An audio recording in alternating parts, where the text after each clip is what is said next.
포악한 자여, 내가 어찌하여 악한 계획을 스스로 자랑하는가? 하나님의 인자하심은 항상 있도다. 내 혀가 심한 악을 꾀하여 날카로운 삭도같이 간사를 행하는도다. 내가 선보다 악을 사랑하며 의를 말함보다 거짓을 사랑하는도다. 간사한 혀여, 너는 남을 해치는 모든 말을 좋아하는도다. 그런즉 하나님이 영원히 너를 멸하심이여 너를 붙잡아 내 장막에서 뽑아내며 살아있는 땅에서 내 뿌리를 빼시리로다. 의인이 보고 두려워하며 또 그를 비웃어 말하기를 이 사람은 하나님을 자기 힘으로 삼지 아니하고 오직 자기 재물의 풍부함을 의지하며 자기의 악을 스스로 든든하게 하던 자라 하리로다. 그러나 나는 하나님의 집에 있는 푸른 감람나무 같음이요 하나님의 인자하심을 영원히 의지하리로다. 주께서 이를 행하였으므로 내가 영원히 주께 감사하고 주의 이름이 선하심으로 주의 성도 앞에서 내가 주의 이름을 사모하리이다. 잘 보이려고 하는 데는 관심이 있지만 실제적인 것에 대해서는 별로 관심이 없다. 보여지는 것이 깨끗하게 보여지고 이런 것에는 관심이 있지만 진실로 깨끗한 마음을 갖고 있지 않다. 깨끗한 속성을 가지고 있지 않다. 의로운 속성을 가지고 있지 않다. 여기서 의로운이라고 이야기를 하는 것은 하나님이 중심이냐 사람의 자신의 욕심이 중심이냐 이것을 놓고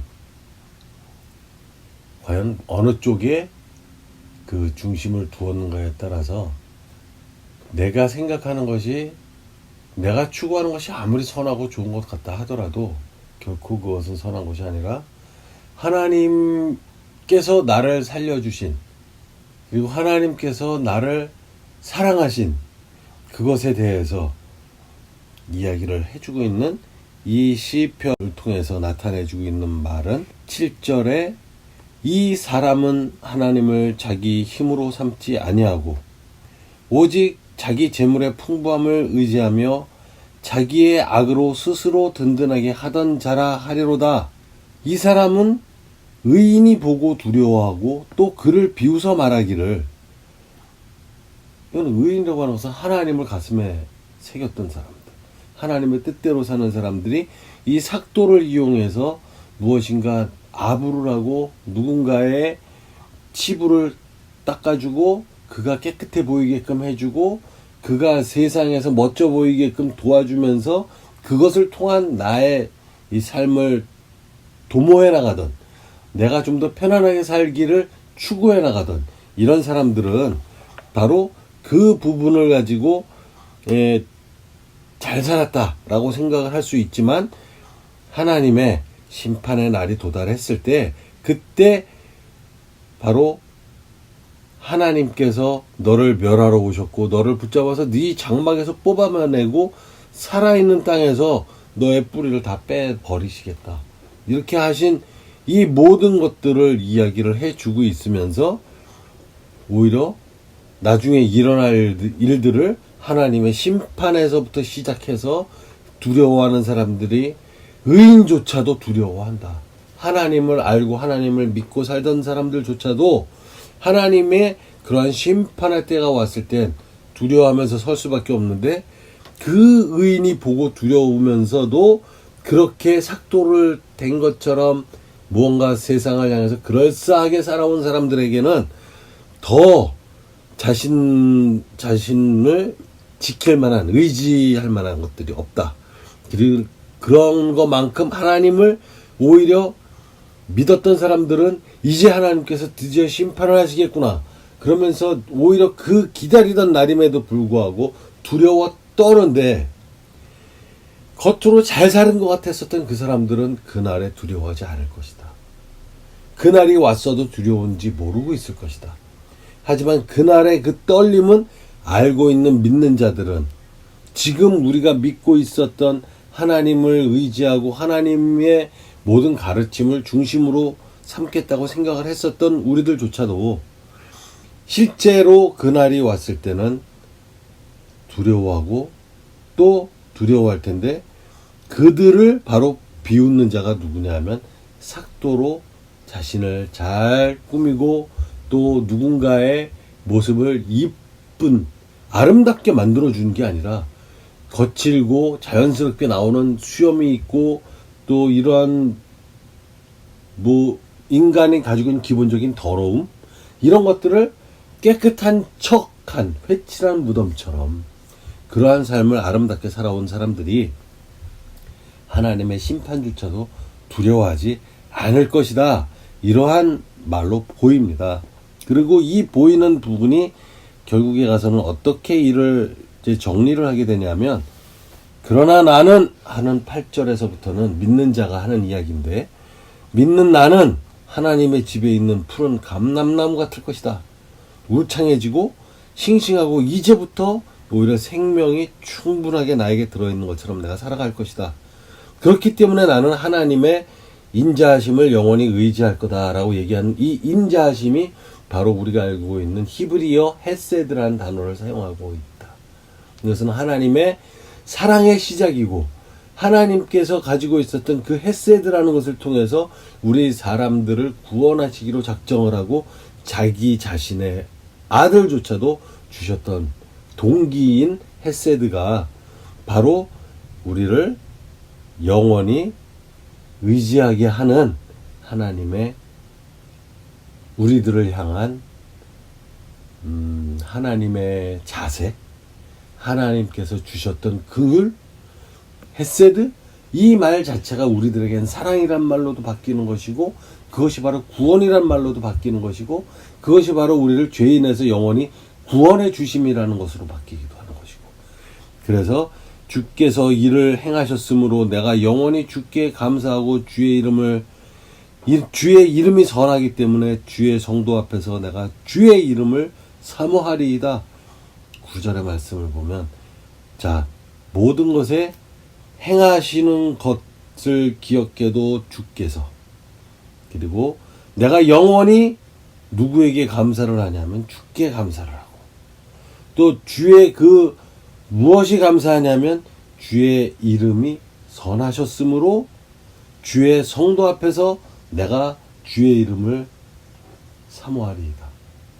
이 말을 보면 많이 들은 이야기라서 너무 익숙하지만 실질적인 것을 보게 되면 모든 것은 주로 인함이고, 주께서 주신 그 감사한 그 무엇 때문에 바로 주의 이름이 엘로힘이라고 하는 이 이름이 바로 우리들에겐 중요한데, 당연히 이 엘로힘만이 중요한 것이 아니라 엘로힘의 창조하신 긍휼과 또 영원히 살게 하심과, 그리고 그렇게 살아가시다가 우리 인간들의 영원한 죄에 빠져버린 상황에서 이 죄를 사해 주시기 위해서 바로 메시아라고 하는 예수 그리스도를 보내주신 그 그리스도를 통한 구원, 그것에 대한 것이 바로 이름인 주 예수 이름을 우리에게 주시기 위해서 예수 그리스도라고 하는 이름에 걸맞는 그 본체를 보내주셨고, 그를 통해서 우리는 십자가 사건이라는 일을 통해서 하나님이 영원히 우리를 살리시겠다라고 하는 그 이전에 우리를 창조하셨던 그 창조의 마음, 사랑, 그리고 내가 보기에 좋았더라 하시던 하나님께서 인간을 창조하시곤 매우 좋아하셨던 그 좋아하심을 바로 바꿔서 그 존재로 만들고 싶었던 죄에 빠진 인간을 바라보면서 그 헤세드, 하나님께서 우리를 측은하게 하시고, 밉지만 그 미움이 오히려 징글징글 불쌍한, 그러면서 그 불쌍한 그 피조물이 사랑스러움을 내가 거둘 수 없는, 그것이 혼재되어 있는 이름이 이 헤세드라는 단어에 포함되어 있어요.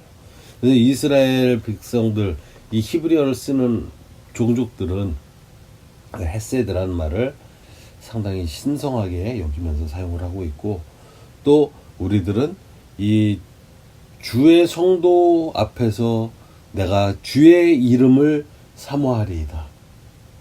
이 부분. 그리고 주의 이름이 선하신 이유는 바로 예수 그리스도란 이름이 우리 하나님과 영원히 이어질 수 없는 관계였었던 인간과 이 일을 만들었던 하나님을 다시 이어줄 수 있는 조건이 예수 그리스도의 이름으로 기도합니다.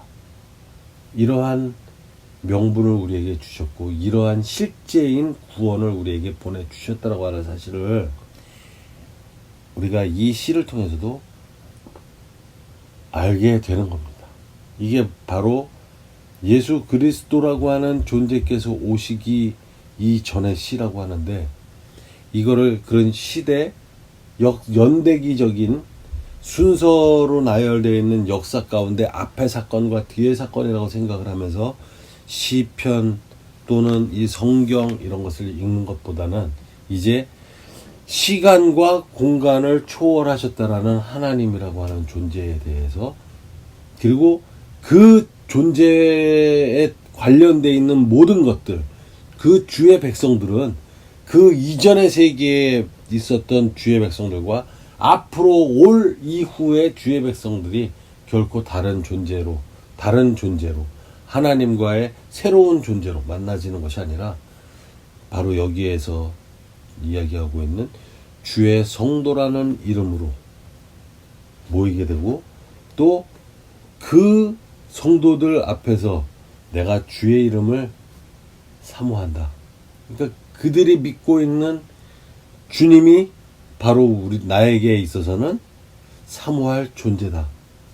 여기에서 사모라는 표현을 한 것은 그냥 바라는, 이렇게 사랑하는 마음, 그런 것일 텐데, 그것을 해놓은 이유는 바로 뭐냐면 그 일 때문에 결국은 헤세드의 사랑을 받아들이려는 마음의 자세, 이것이 바로 사모하는 것.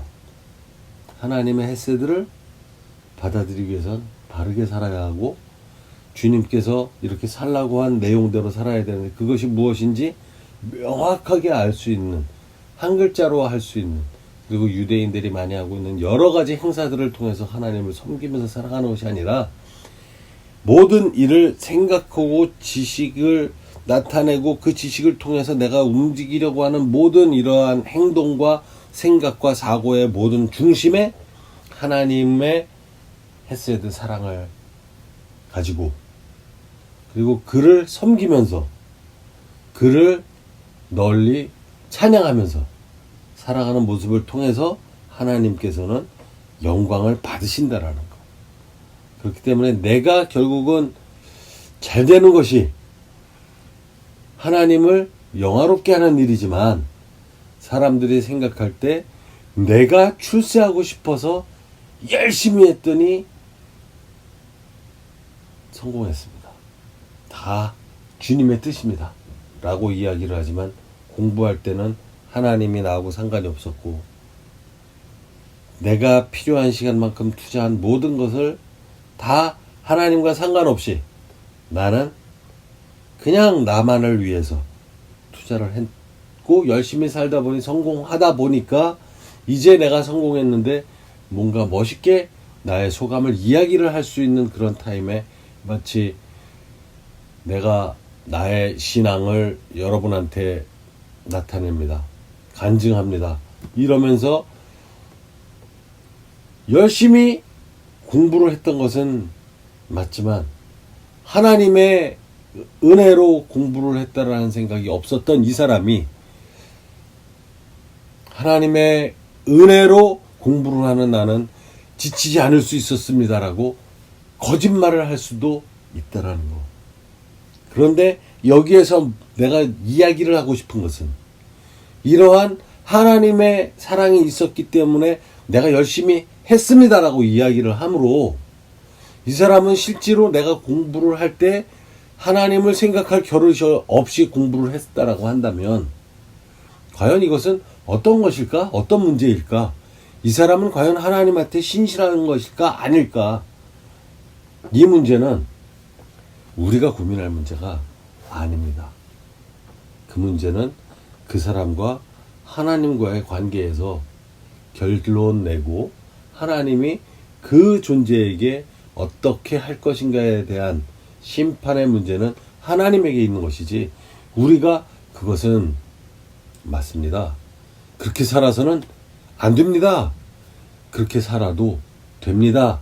이렇게 판단을 해줄 수도 없고 죄라고 정죄를 할 수도 없는 것이고 바로 그러한 것들에서 우리들은 자유로워지기 위해서 무엇을 해야 되냐 하면 하나님을 온전히 나와 개인적인 관계로 우리의 중심이 하나님 중심이냐 아니면 나의 욕심 중심이냐 이것에 따라서 선한 것이 될 수도 있고 선한 것처럼 보이는 선하지 않은 것일 수도 있다. 그리고 바로 그 선한 것처럼 보이는 선하지 않은 것은 삭도로 꾸민 면도를 싹 하고 앞에를 그럴싸하게 꾸민 모습인 것이고 그렇지 않고 하나님을 온전히 섬기는 것은 주님의 뜻대로 행하기 때문에 미처 겉은 꾸미지 못하였고 겉은 화려하게 하지 못하였지만 그럼에도 속으로는 주님에 대한 바라는 마음과 주님의 그 은혜, 긍휼, 헤세드 이것을 사랑하고 사모하는 이 마음이 조금도 사그라들지 않기 때문에 그 사람의 삶 가운데에 중심으로 살고 있는 그 의지가 부글부글 끓는데 이것이 바로 끓는 용암 같은 인간의 욕망이 아니라 하나님을 사모하고 하나님을 좀 더 알아내려고 하고 하나님의 뜻이 무엇인지를 헤아려 보려 하는 그러한 열심으로 말할 수 있겠습니다. 그렇기 때문에 하나님을 우리들의 열심의 대상으로 삼고 이 세상을 분주하게 살다 보면 결국에는 하나님이 뜻하신 나의 결과물도 있지 않을까. 그럴 때에는 지금 내가 나의 욕심만을 가지고 살았는지 몰랐던 그 사람이 간증을 하나님 때문에 했다라고 할 수 있지만 실제로 살아온 그 사람은 너무나도 감사한 나머지 그것을 남들에게 이렇게 가벼이 떠벌리면서 나의 출세를 하나님께서 도와주셨다라고 자랑하는 것이 아니라 나의 삶 자체를 하나님 앞에 드려왔고 그 하나님의 이끄심을 통해서 내가 여태 살아왔다라는 고백을 해낼 수 있는 것이 온전하게 하나님한테 사로잡힌 자의 삶이 아닌가. 그러면 나의 삶이 그럴싸하게 보여질 때 그것을 그럴싸한 척하면서 하나님의 은혜라고 이야기하는 것과 사실은 그 모든 것이 헛되고 헛되도다 하는 그 우리 선지자의 말처럼 사람의 욕망과 목표를 가지고 이루었던 모든 목적물들이 다 이루어졌다 한들 헛되고 다 헛되다라고 얘기한 그 말의 내용과 조금도 다름이 없다라고 본다면 과연 우리가 하나님의 이름을 통해서 잘 하게 되었고 내가 성공했습니다라고 말하면서 나의 것은 이렇게 하나님이 도와주셨습니다라고 얘기할 수 있는 간증거리가 과연 무엇이 있겠는가라는 것입니다. 이때 우리는 과연 내가 지금 나의 모습을 자랑하고 싶은 건지 아니면 하나님께서 나를 갖다가 어떻게 인도하셨는지를 표현을 해준다라고 했을 땐 나의 잘난 모습 때문에 간증이라고 하는 것이 더 보여지는 게 그럴싸하고 남들이 감동받는 것도 나도 저렇게 되고 싶다라는 생각을 하게 만드는 것이 과연 하나님을 알게 하는 일인가에 대해서는 우리가 한번 생각을 해볼 문제인 것 같습니다. 그것이 옳다, 틀리다라고 얘기하는 것보다는 그렇게 이야기할 때 과연 어떤 것이 살아야 할 것인가? 내가 사는 삶의 모습을 그대로 보여줄 수 있는 것인가? 아니면 그것이 괜히 하나님이 나를 도와주셨어야 하는 나는 특별한 선민의식을 갖게 되는 유대인들처럼 되는 것인가?